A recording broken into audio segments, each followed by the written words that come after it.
Alright, Sandy this morning, now a tropical storm with winds at 70 miles per hour, pulling off to the north and northeast. Expected to continue that motion for the next day or so, pulling it out to sea, but that does not mean our effects on land will be ending anytime soon. The winds will be pulling off of central Florida, but as the wind field expands, we will be seeing winds in South Carolina as well as North Carolina. Even though the center of circulation will stay well offshore, this system is going to become a hybrid, and it will expand its wind field greatly as it transitions into an extratropical storm before making landfall up here in the northeast. Right now, we're going to take a look at the National Hurricane Center's forecast wind field. There it is. You see how big that wind field is? I have to even zoom out so you can see the whole thing. Affecting pretty much the entire east coast of the United States. And our final wind field cone right here in inland near just makes landfall here in New Jersey and just inland over Pennsylvania. The wind field starts to decrease as it moves inland and will continue to decrease as it pulls further inland, but there will be widespread power outages, lots of flooding. There will be a lot of rain remaining with this system, even though it won't be tropical anymore. But only thing is, I don't know if they issue hurricane warnings for a extratropical hurricane. They're very, very, very rare. This is an extremely rare situation right here, where we have upper level jet stream dipping way down right here, and a subtropical jet is going to be blowing right across there, and Sandy's going to sit in here and get deepened by those two things basically pulling on that area and causing the pressures to drop. Sandy's going to be forced to strengthen basically and push inland up here as an extratropical storm. I don't know what... I really am not an expert on extratropical storms. I don't know if they really fall apart a lot after they move inland or not. But still, even as an extratropical hurricane with a wind field that big, it's going to do a lot of damage. It's not going to be significant damage, but it's going to do a lot of damage in a huge area. DC, definitely going to get some winds from this thing. As far inland as Richmond, probably getting some winds in there. All up and down the coast here. Philadelphia, we actually have it pinpointed on top of you at about 69 hours. But it doesn't really matter where the center of the track is.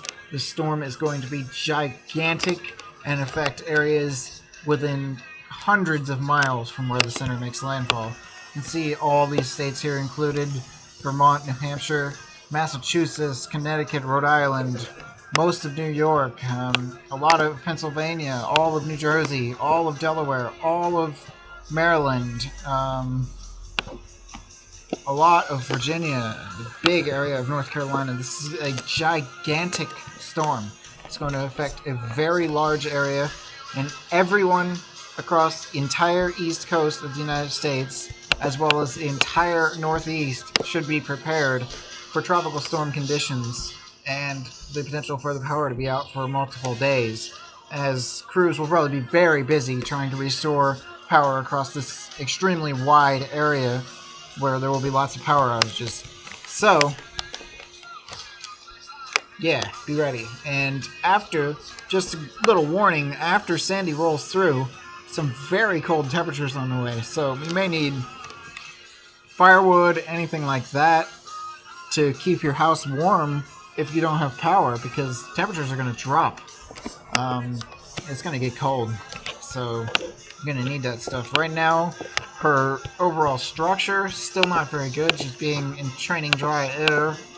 You can see right here the orange moving in around where the center is. This will suffocate her basically and cause her to not be able to strengthen. But as she moves up farther into this area, there will be a lot less dry air, and she will be able to regain a little bit of her strength. So, it's just, you just can't stress it enough. all of the eastern seaboard and the northeast needs to be ready for a significant storm and be ready for extended power outages and whatnot. So, I'll show you the models. It's not really important because any one of these locations, if it makes landfall down here near DC, if it makes landfall here in South Jersey, makes landfall here near Long Island, or makes landfall pretty much anywhere, still going to have the same effects across the entire Northeast. It's going to be the only thing that's going to be different if it makes landfall further north is the storm surge is going to be in a different location. That's the only thing that's going to be affected by the location where it makes landfall. The storm is big enough to where it doesn't matter where it hits, you're going to have the same effects.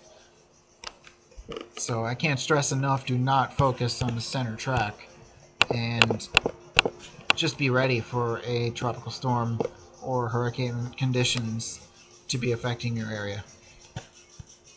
Alright, thanks for watching. Maybe this might have been a little long, but I just can't stress enough for the Northeast to be ready for this. It's a gigantic storm, and it's going to do a lot of damage. We don't want anybody to die. So, be ready. Get all your preparations done now before the winds start to pick up. Winds are going to pick up well ahead of the storm, of course, because it's so big. Winds will probably start to pick up, I don't know, I'd say probably later on Sunday, winds will start to pick up in the Northeast, as the storm is about 300 miles offshore at that time. So, again, just can't stress enough, be ready in the Northeast.